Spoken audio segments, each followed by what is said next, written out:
Buenas tardes desde M95 Televisión, transmitiendo en directo a través del canal de YouTube y de Facebook.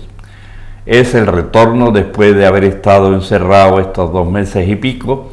Pues la primera noticia que tengo que dar, agradecimiento a la solidaridad del pueblo de Marbella, desde Rotary, como rotario, como hombre de Cáritas, como hombre de Caballeros de la Orden de San Lázaro, cualquiera de las 3 instituciones que os hemos pedido dinero, gracias a lo vuestro hemos podido ayudar con mascarillas y gafas y trajes a el Hospital Comarcal de Marbella en aquellos momentos que no le llegaba de la administración nada.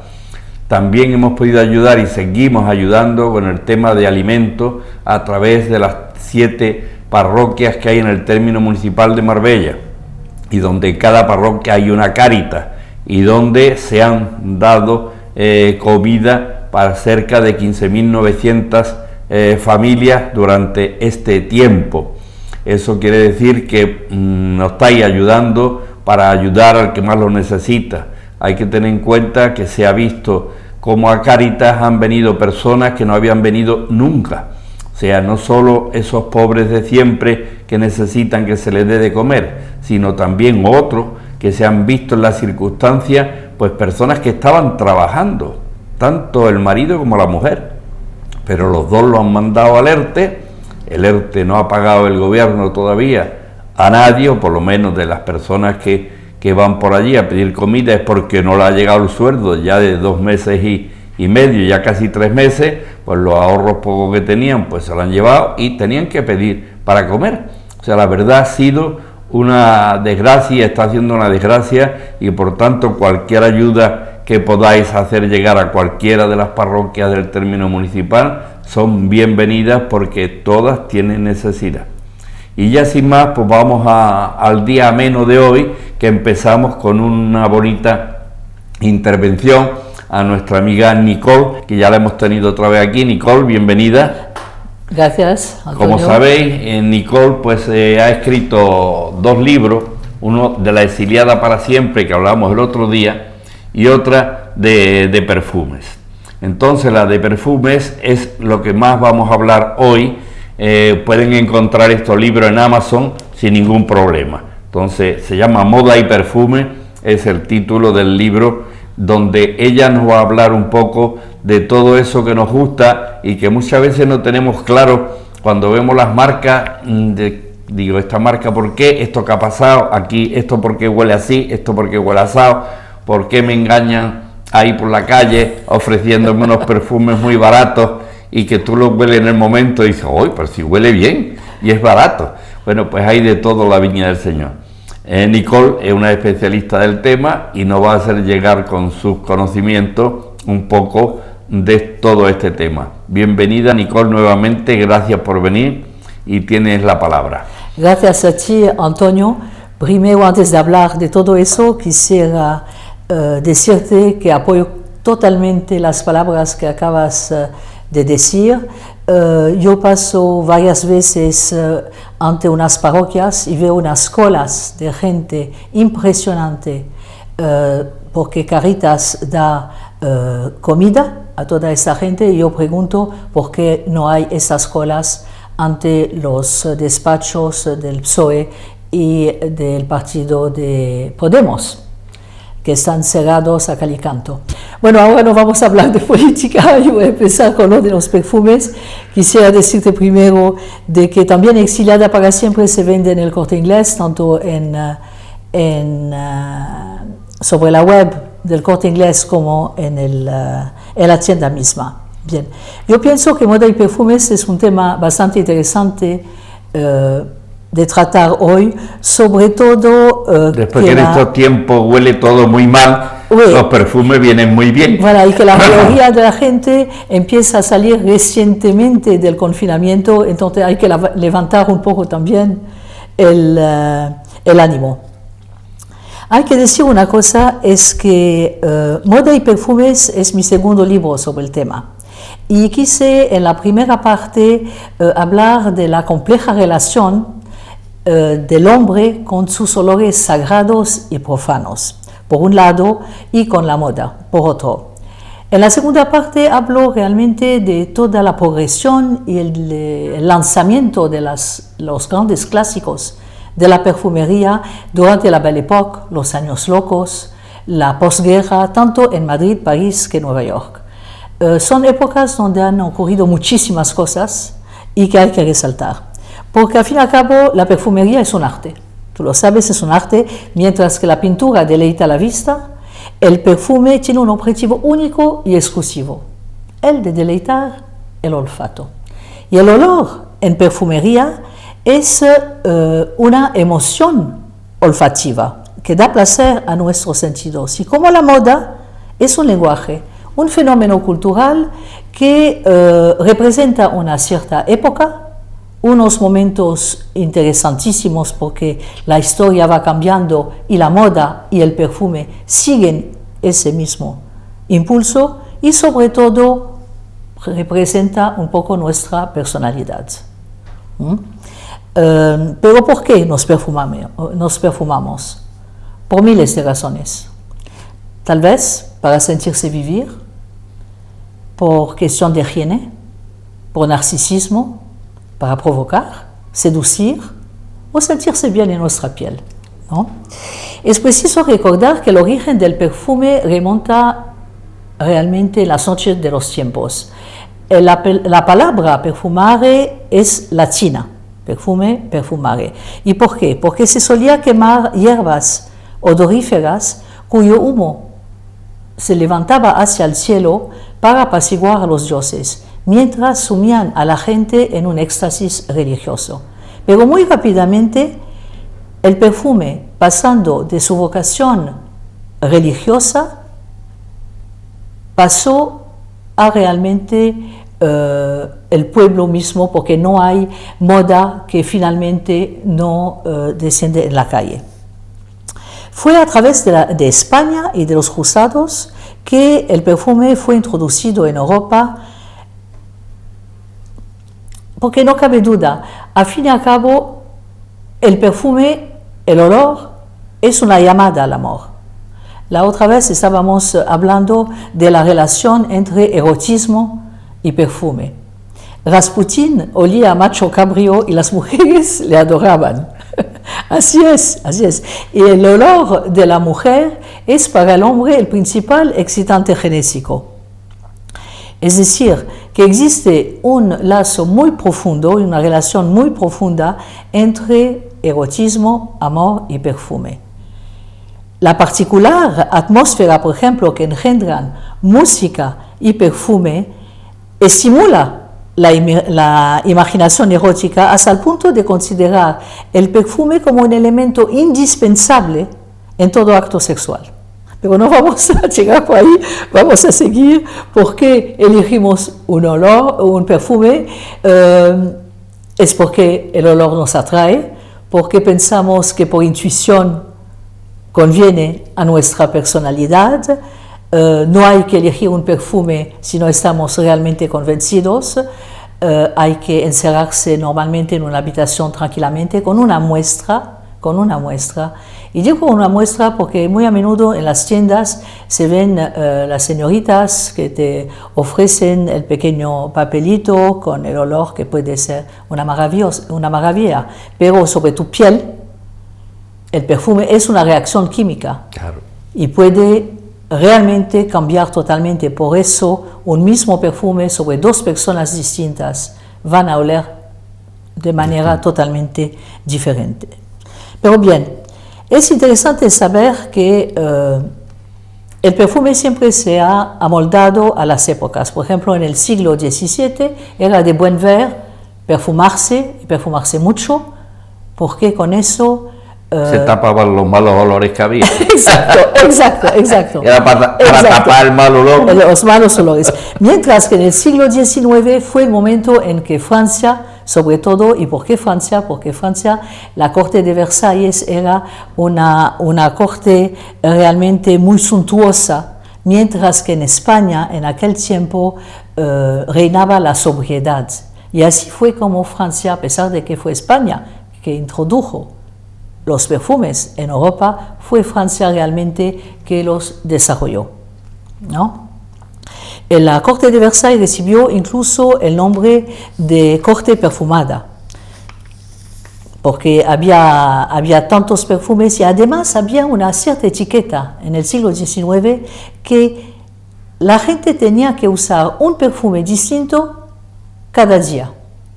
Al mismo tiempo, en Inglaterra, y es interesante, y eso te lo voy a leer porque es interesante, el Parlamento inglés edictó un bando procurando proteger a los hombres de los ficticios encantos del sexo débil. Y dice, cualquier mujer de cualquier edad, rango y condición, virgen, soltera o viuda, que engañe, seduzca y arrastre al matrimonio a algunos de los súbditos de su graciosa majestad con la ayuda de perfumes, falso cabello u otros cosméticos, incurrirá en las penas establecidas por la ley contra la brujería, mira dónde fue la cosa, u otras maniobras, y el matrimonio será declarado nulo y sin efecto.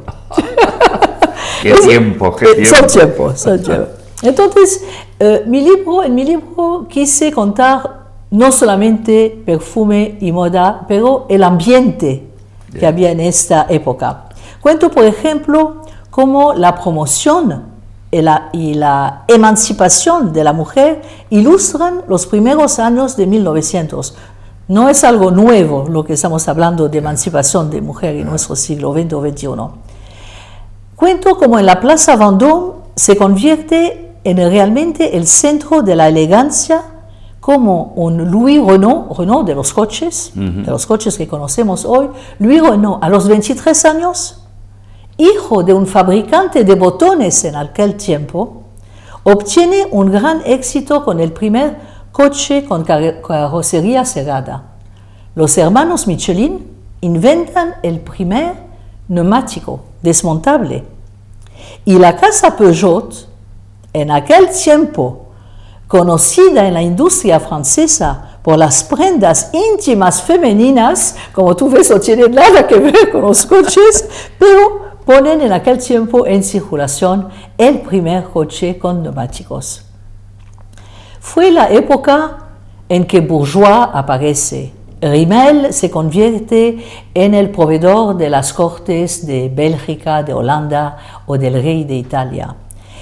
Es la época en que la princesa Mathilde, y eso es muy interesante, lanza un nuevo joyero, aún desconocido, Louis-François Cartier, quien revoluciona el concepto de la relojería, creando para un gran amigo de la familia, el aviador brasileño Alberto Santos Dumont, un reloj de pulsera ya que no podía manejar el avión con un reloj de bolsillo. De bolsillo, como había entonces, voilà. Claro. Es la época en que Jean-François Guerlain monta su primera boutique en las afueras de París, en la Plaza de l'Étoile, lo que es la Plaza de l'Étoile hoy, y que la emperatriz Eugenia de Montijo, española, levanta las primeras casas de moda.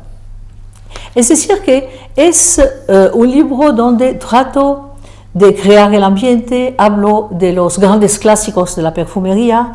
En aquella época, por ejemplo, en 1900, se sabe que más de 10.000 patentes fueron registradas, el teléfono, la radio, el cine. Es decir, que se había entrado en pleno en el desarrollo de toda la industria. Se pensaba incluso construir un túnel debajo del Canal de la Mancha. Ahí vemos que todo lo que estamos haciendo hoy tampoco son ideas muy nuevas, ¿no? La moda y el perfume siguen este impulso. Las mujeres se vuelven audaces. Lanvin, Chanel, Schiaparelli compiten con las ideas muy conservadoras de Poiret. Chanel, por ejemplo, Coco Chanel, se deja influenciar por sus amores Y es así como crea vestidos con estampados y formas rusas cuando tuvo una affaire con el gran duque Vladimir Pavlovich de Rusia.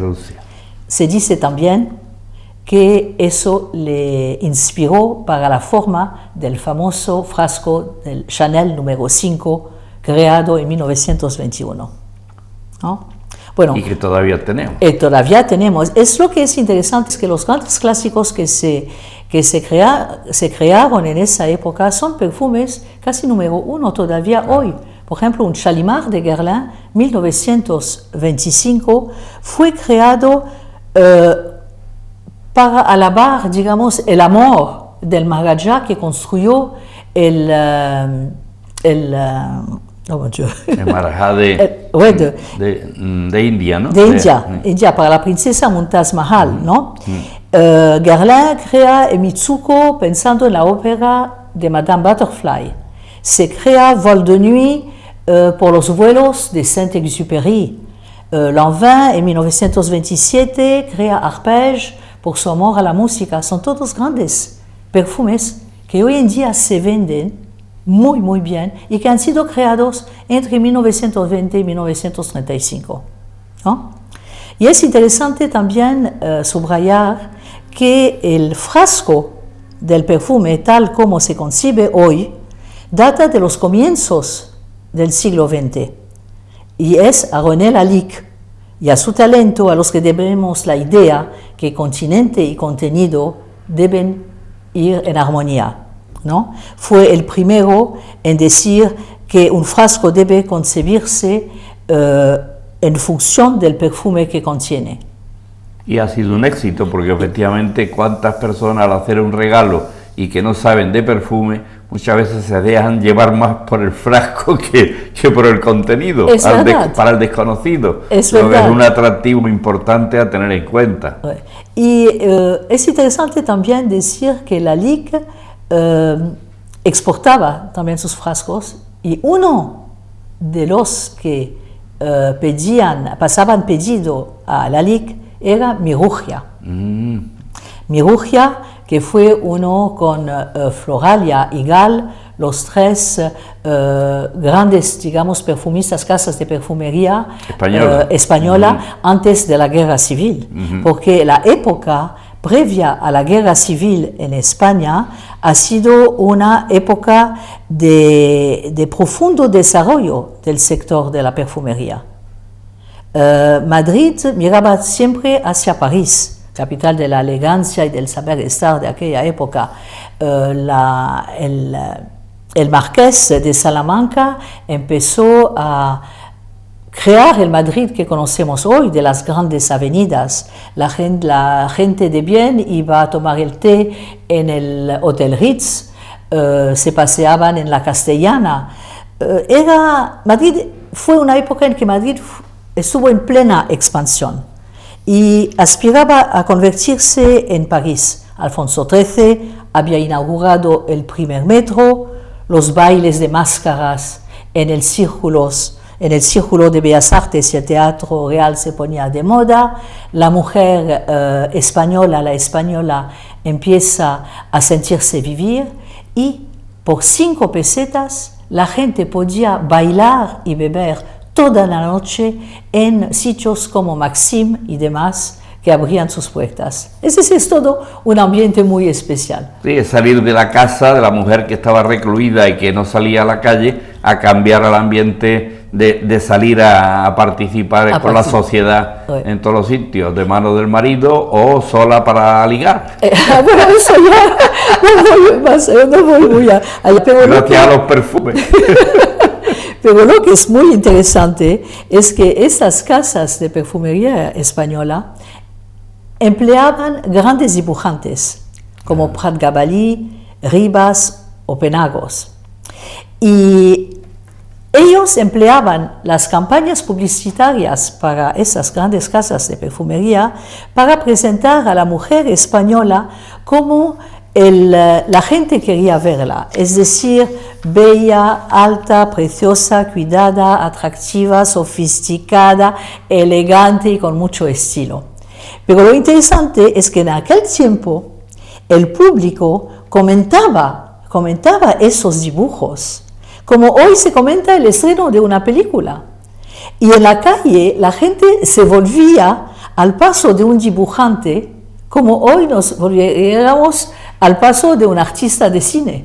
Es decir, que fue en España y en Madrid una época muy, muy interesante, esta época pre-guerra civil, ¿no? Yo recuerdo, me parece, en Mirurgia, haber visto algún frasco, alguna caja, donde había pues una mujer vestida de sevillana. Claro. La sevillana. La famosa tórtola de Valencia, Eso. Sobre los jabones de Maja, sobre los frascos de perfume, se decía de ella que era la dulce española. Mientras que Gal, por ejemplo, se lanzó mucho más en los frascos de 1 litro, la colonia Granel, sí, ¿no? Donde el marido se perfumaba, la mujer se perfumaba con la misma colonia, se ponían los niños. Pero ¿por qué eso? Y se piensa que a una cierta época hubo una epidemia, hablamos de epidemia de nuevo, sí, una epidemia, claro, de tifus, y así vemos tifus, que no es la primera vez que hay epidemias en nuestros países, una epidemia de tifus, y el gobierno exoneró de los impuestos todas las aguas de colonia, para que la gente empezara realmente a utilizarla. Voilà, exacto. Y yo me acuerdo que recién llegados a España y en Madrid, en los años 80, cuando llevaba a los niños en el colegio, se echaban a llorar, porque eran los únicos que no llevaban colonia en el pelo. Y no lo entendían. Es verdad, recuerdo yo que las mamás nos cogían el frasco de colonia y te lo echaban como agua, claro, allí en el pelo para peinarte. Para peinarte, te peinaban con la colonia. Claro, eso tenía que dar un olor, todos los niños juntos en una clase. Pero era un poco para prevenir las infecciones, sí. Y no se hablaba de gel, pero se hablaba de colonia. Sí. Y entonces así es, Madrid, París, Nueva York también. Nueva York fue la época de los grandes rascacielos que empiezan a construirse. El hotel más emblemático, el Waldorf Astoria, lo construyen con más de 1.460 habitaciones. En aquella época, habitaciones. Pero un punto para Estados Unidos que me parece interesante. Los soldados norteamericanos que llegaron a Europa durante la Primera Guerra Mundial, y dicho de paso, durante la Segunda, porque siempre han venido a rescatarnos, pero bueno, cuando volvieron al país después de la Primera Guerra Mundial, se llevaron con ellos unos frascos de perfume para la novia, la esposa o la madre. Y es así como arranca en Estados Unidos la perfumería femenina. Eso se vuelve una locura y casas como Elizabeth Arden, Helena Rubinstein, Charles of the Ritz, etc., empiezan a inundar el mercado norteamericano de perfumes femeninos.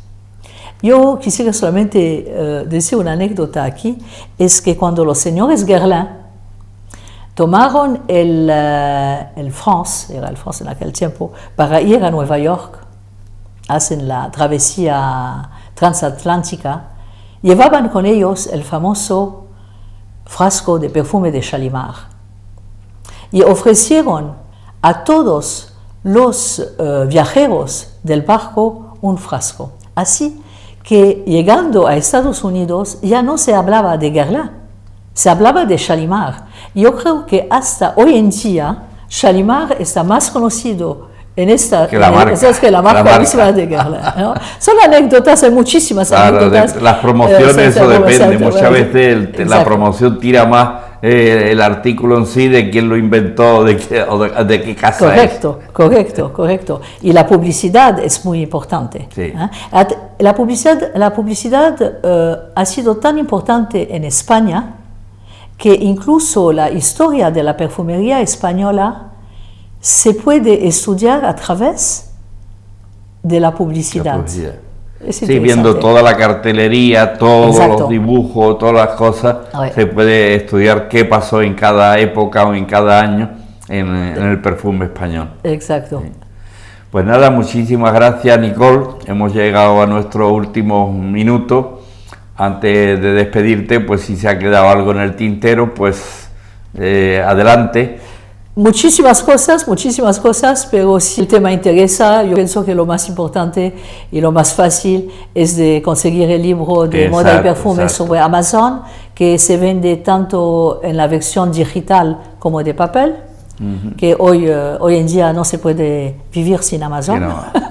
Y sin perfume, porque el perfume hoy en día sigue realmente tan importante como antes, es siempre un arma de seducción. Y siempre es muy bueno pues una mujer con experiencia que ha estado metida en el tema de los perfumes porque se casó con un señor que toda su vida está por todos los países del mundo, incluso en Hispanoamérica, promoviendo los perfumes. Pues ella pues ha tenido la posibilidad de conocer los antecedentes y las vicisitudes de los perfumes por el mundo, entonces será muy distraído en leer modas y perfumes, y os lo recomiendo. Y ahora que hemos estado confinados y que ha hecho falta pues leer, porque ¿qué va a hacer uno en la casa todos los días con los programas de televisión? Pues no ha dado posibilidades a poder leer libros que teníamos ahí puesto en la librería, pero que la habíamos ido archivando. Ya lo leeré, ahora es el momento para distraerse, porque además son amenos, son temas que todo el mundo podríamos saber, porque son la historia del perfume, pues escuchamos marcas, escuchamos moda y no sabemos cómo esto ha pasado. Y está muy bien, pues como ha empezado ella, pues hablar del incienso que las distintas religiones hacían en las iglesias y en los sitios, y empiezan a perfumarse a través de estos olores, empieza a concebirse que no tengamos solo el olor en la iglesia, sino también el olor sale a la calle, ¿no? Y ella se busca el tema de los perfumes, de hierbas, flores, y cómo catalizar todas estas flores y cómo combinarlas ya desde el punto de vista también químico, porque para poder mantener la misma calidad del producto, pues hay que recurrir al laboratorio para que el perfume de hace 20 años sea el mismo de hoy día, el mismo olor. Eso no es fácil. Poder mantener los mismos olores, pues hay que tener químicamente todas las cosas con las dosificaciones preparadas y listas para poder mantenerlo. Por eso nunca se puede decir que un perfume lleva solamente fragancias naturales. Sí. Debe tener siempre acompañados de productos sintéticos, que es muy importante para es obvio que una cosecha de 1920 no puede ser la misma de 1925, ni de 30, ni de 40, así que el mismo olor de jazmín, de rosa o de cualquier otro producto que entra en la elaboración de un perfume, que lleva algo como más de 50 a 60 elementos distintos, debe tener fijación. Y la fijación hoy en día se está perdiendo también. Yo oigo mucha gente que me dice, ya, pero el perfume hoy yo lo pongo y de repente ya se me va el olor. Sí, ¿por qué? Porque también los fijadores son normalmente fijadores de origen animal, que son carísimos, y es una pena que se está ahorrando un poco sobre ese tema. Pero bueno, un buen perfume tiene que llevar productos naturales y productos sintéticos. Y por eso fue al final del siglo XIX, sobre los años 1890, donde por primera vez se empezó a utilizar productos sintéticos. Claro. Y ahí el Chanel número 5 ha sido una revolución en un cierto sentido, porque por la primera vez la mayoría de los productos que entraban en la elaboración de este perfume eran sintéticos. Pues ahí tenéis la explicación de cuando vamos por la calle nos ofrecen los árabes, sobre todo, perfumes que han hecho sobre la marcha, y bueno, te los llevas, huele muy bien cuando lo tomas, pero cuando te lo ha puesto, a lo mejor no llega a la tarde, se le ha ido el olor que después tenía por la mañana. O se tuerce, o se tuerce. O se tuerce y ya, Claro, ya eso huele a es otra cosa. Ah, voilà, exacto. Eso es el que tiene mucho cuidado. Pues muchas gracias, Nicole, por haber aceptado venir a nuestro programa La Otra Cara de Marbella. Bienvenida una vez más, que tengamos una buena final de pandemia. Así esperamos. Y que podamos todavía seguir ayudando a los demás de las distintas instituciones a las que pertenecemos. Gracias a todos y hasta la próxima semana, que estaremos con vosotros.